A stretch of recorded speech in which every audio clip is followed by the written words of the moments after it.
The question of whether Joseph Stalin knew Germany was going to attack the Soviet Union remains one of the most debated and consequential mysteries of the Second World War. The answer is not a simple yes or no, but rather a complex web of intelligence, ideology, psychology, and miscalculation that would cost millions of Soviet lives in the opening months of Operation Barbarossa.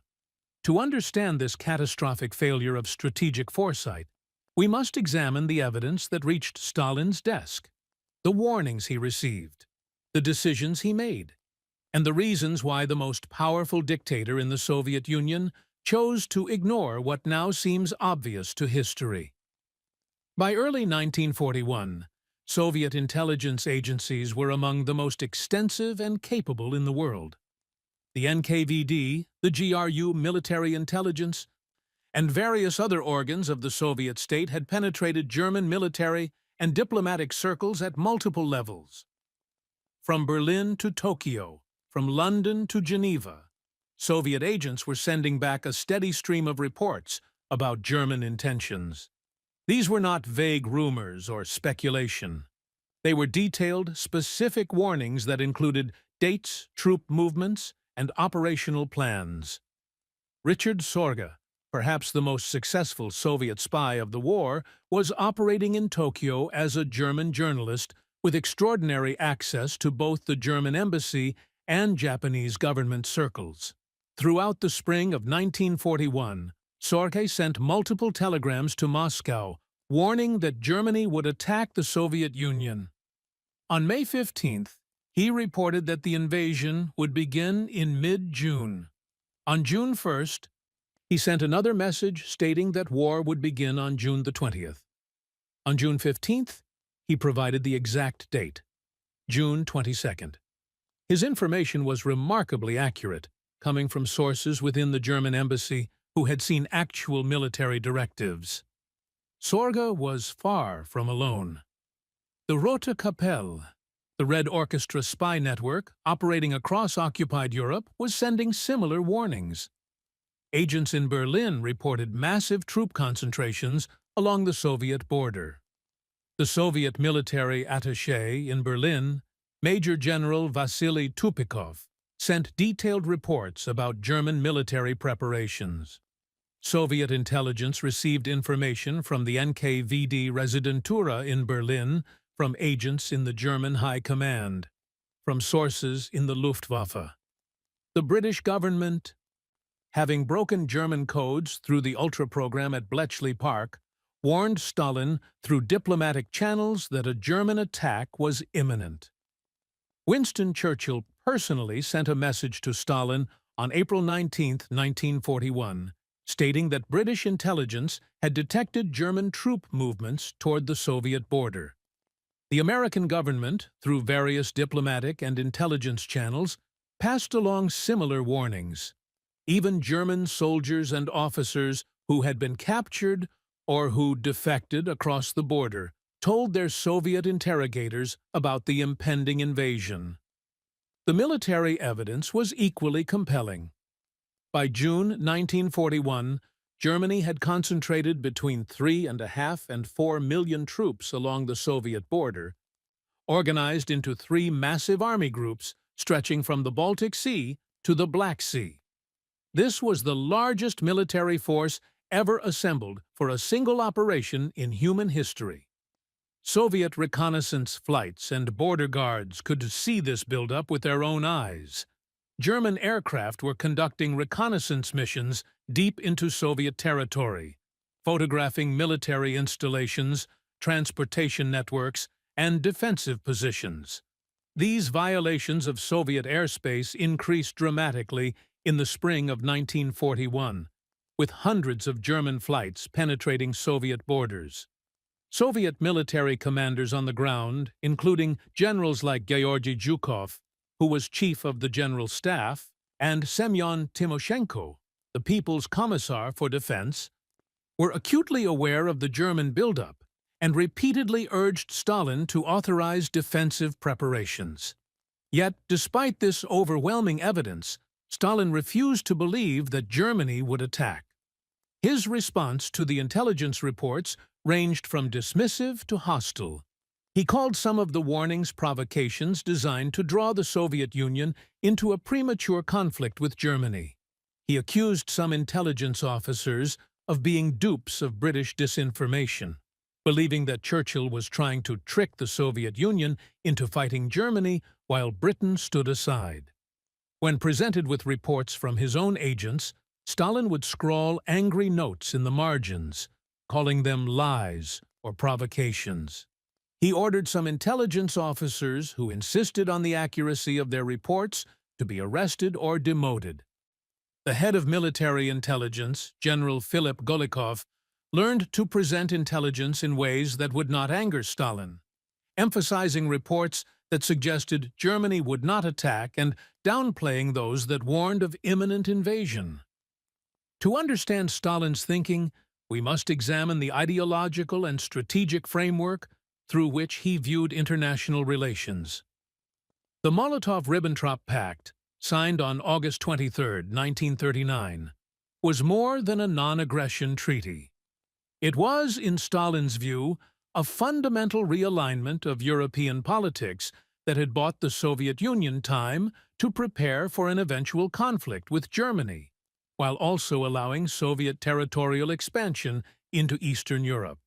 The secret protocols of the pact divided Eastern Europe into German and Soviet spheres of influence, allowing Stalin to occupy eastern Poland, the Baltic states, and parts of Romania.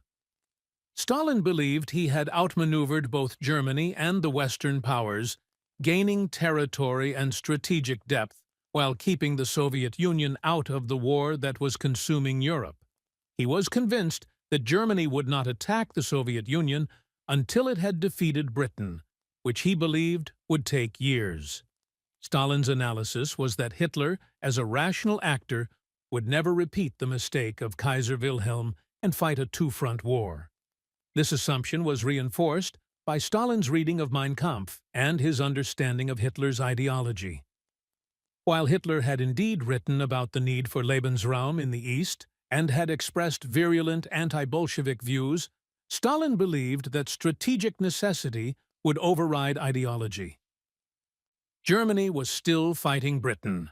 The Royal Air Force had defeated the Luftwaffe in the Battle of Britain. The British Empire remained undefeated, and the United States was increasingly supporting Britain with material aid. Stalin calculated that Hitler could not possibly be foolish enough to open a second front in the East while the war in the West remained unresolved. This was logical thinking based on traditional strategic analysis, but it failed to account for Hitler's ideological obsessions and his willingness to take enormous risks. Stalin also believed he could manage Hitler through diplomatic and economic means. The Soviet Union was scrupulously fulfilling its obligations under the economic agreements that accompanied the Molotov-Ribbentrop Pact.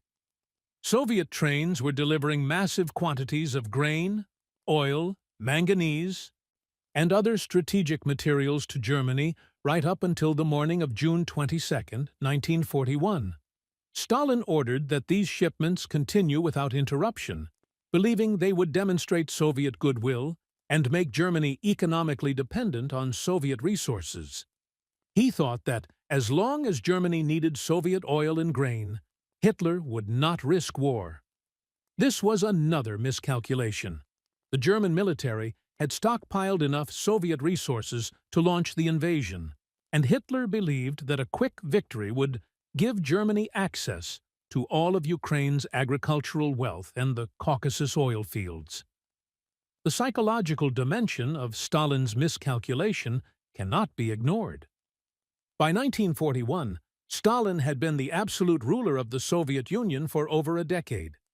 The Great Terror of 1937 and 1938 had eliminated anyone who might challenge his authority or contradict his judgments.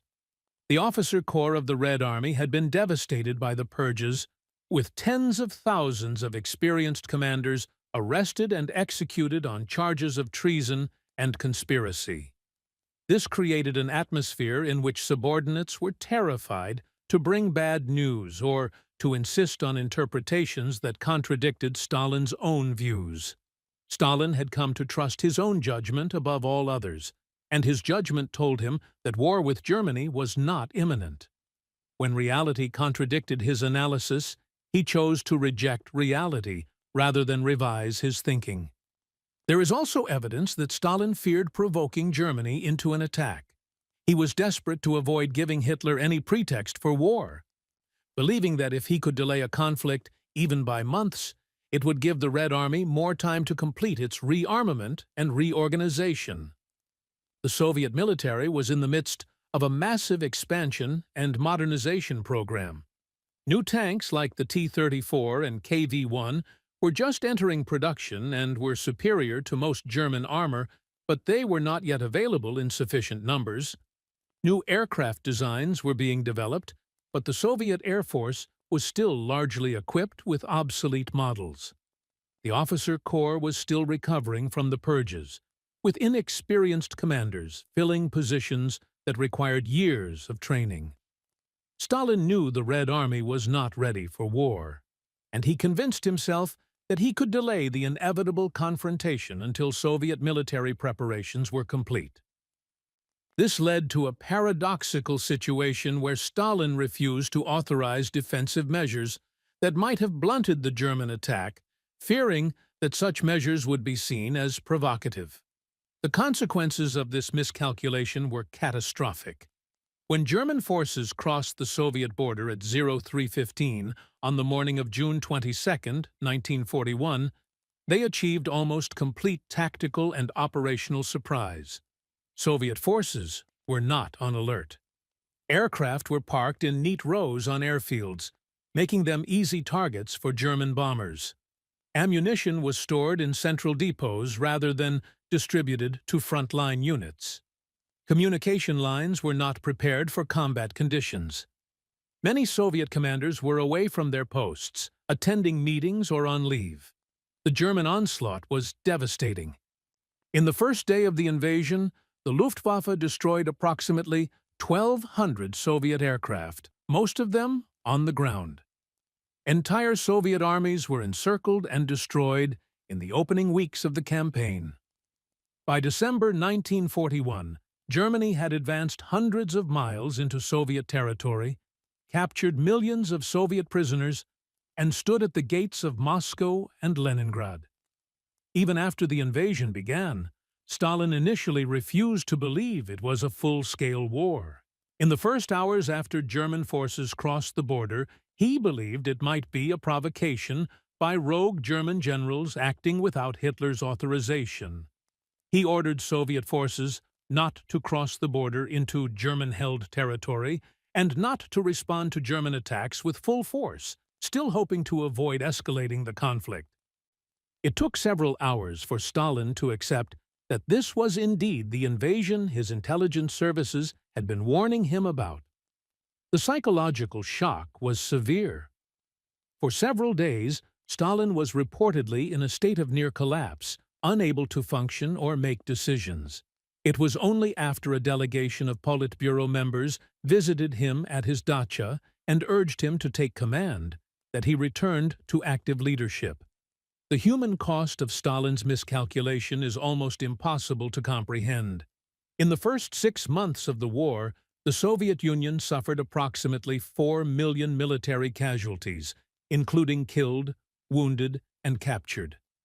Millions of Soviet prisoners of war would die in German captivity from starvation, disease, and execution. Entire cities were besieged, with hundreds of thousands of civilians dying from bombardment and starvation. The siege of Leningrad alone would claim over 1 million lives. The German advance brought the machinery of the Holocaust into Soviet territory, where Einsatzgruppen murder squads would kill over 1 million Soviet Jews and other civilians in mass shootings. The economic damage was staggering, with the most industrialized and agriculturally productive regions of the Soviet Union falling under German occupation. Yet the question remains, why did Stalin ignore such overwhelming evidence? Part of the answer lies in the nature of intelligence and the problem of signal versus noise. Stalin received not just warnings of German attack, but also contradictory information. German diplomats in Moscow continued to engage in normal diplomatic activities. Hitler sent Stalin personal messages assuring him of Germany's peaceful intentions. German intelligence services deliberately planted false information suggesting that the troop concentrations in the east were a feint designed to deceive Britain before an invasion of England. Stalin received reports of multiple possible invasion dates that came and passed without incident, which may have made him skeptical of yet another warning. In the intelligence community, this is known as the cry wolf syndrome, where repeated false alarms make decision-makers less likely to respond to genuine warnings. Another factor was Stalin's fundamental misunderstanding of Hitler's psychology and ideology. Stalin was a ruthless pragmatist who made decisions based on calculations of power and interest. He assumed Hitler operated according to similar logic. But Hitler was driven by ideological obsessions that transcended rational strategic calculation. His hatred of Bolshevism, his desire for Lebensraum in the East, and his racial theories about Slavic peoples created a compulsion to attack the Soviet Union that overrode conventional strategic wisdom. Hitler was willing to gamble everything on a quick victory in the East, believing that the Soviet Union would collapse within weeks. This was a fundamentally irrational decision by traditional military standards, but it was consistent with Hitler's worldview. Stalin, who had spent years studying and outmaneuvering his political opponents within the Soviet system, failed to understand that Hitler was not a rational actor in the conventional sense. The institutional dynamics of the Soviet system also played a crucial role. The culture of fear created by the purges meant that intelligence officers and military commanders learned to tell Stalin what he wanted to hear, rather than what they actually believed. General Golikov's intelligence summaries consistently downplayed evidence of German attack preparations because he knew that emphasizing such evidence would anger Stalin. This created a feedback loop where Stalin's preconceptions were reinforced by intelligence assessments that had been tailored to match those preconceptions. Lower-level intelligence officers who tried to sound the alarm found their reports blocked or altered by their superiors. The few who persisted were punished, which sent a clear message to others about the dangers of contradicting Stalin's analysis. There is also the possibility, suggested by some historians, that Stalin was not entirely surprised by the German attack, but rather had concluded that war was inevitable and that no amount of preparation could prevent the initial German onslaught. According to this interpretation, Stalin made a calculated decision to avoid provocative defensive measures that might give Hitler additional propaganda justification for the invasion, while focusing Soviet resources on building up strategic reserves that could be committed once the initial German offensive had exhausted itself. This theory is supported by evidence that Stalin did authorize some defensive preparations in the weeks before the invasion, including the movement of reserves westward and the beginning of mobilization measures. However, these preparations were far too limited and too late to significantly affect the outcome of the initial German attack. What is clear is that Stalin's handling of intelligence about the German invasion represents one of the greatest intelligence failures in history. It was not a failure of intelligence collection. Soviet intelligence services provided accurate, timely, and specific warnings about German intentions. It was a failure of intelligence analysis and, more fundamentally, a failure of decision-making at the highest level. Stalin's ideological preconceptions, his psychological need to maintain control over the narrative, his fear of provoking Germany, and the institutional culture of the Soviet system all combined to produce a catastrophic miscalculation. The result was that the Soviet Union entered the war in the worst possible circumstances, with its forces unprepared, its defenses inadequate, and its leadership in shock. The long-term consequences of this failure extended far beyond the immediate military disasters of 1941. The Soviet Union would ultimately prevail in the Great Patriotic War, but at a cost of approximately 27 million dead, including both military personnel and civilians. The war devastated Soviet territory, destroyed cities and infrastructure, and traumatized an entire generation. The experience of the war, and particularly the near-catastrophic failures of its opening phase, would shape Soviet strategic thinking for decades to come.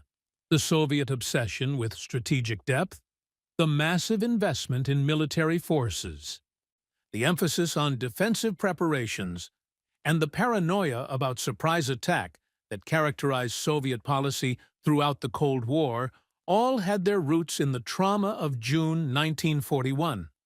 The question of whether Stalin knew Germany was going to attack thus has a complex answer.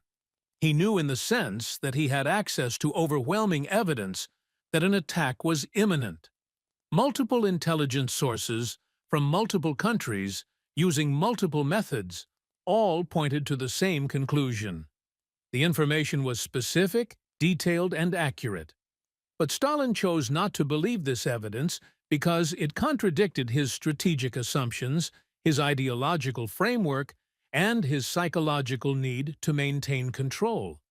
He convinced himself that he could manage the situation through diplomacy and deterrence, that Hitler would act according to rational strategic logic, and that warnings of imminent attack were provocations designed to draw the Soviet Union into a premature war.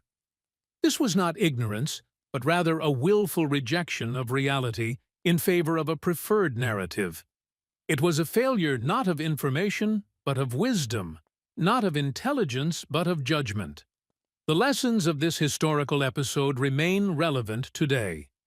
Intelligence failures are rarely the result of insufficient information. More often, they result from the inability or unwillingness of decision-makers to accept information that contradicts their preconceptions. Institutional cultures that punish bearers of bad news create environments where leaders become isolated from reality.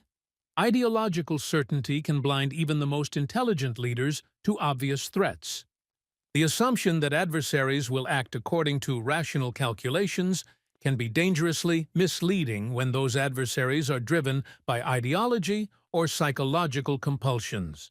And the most sophisticated intelligence apparatus in the world is useless if the ultimate decision-maker refuses to believe what the intelligence is telling him.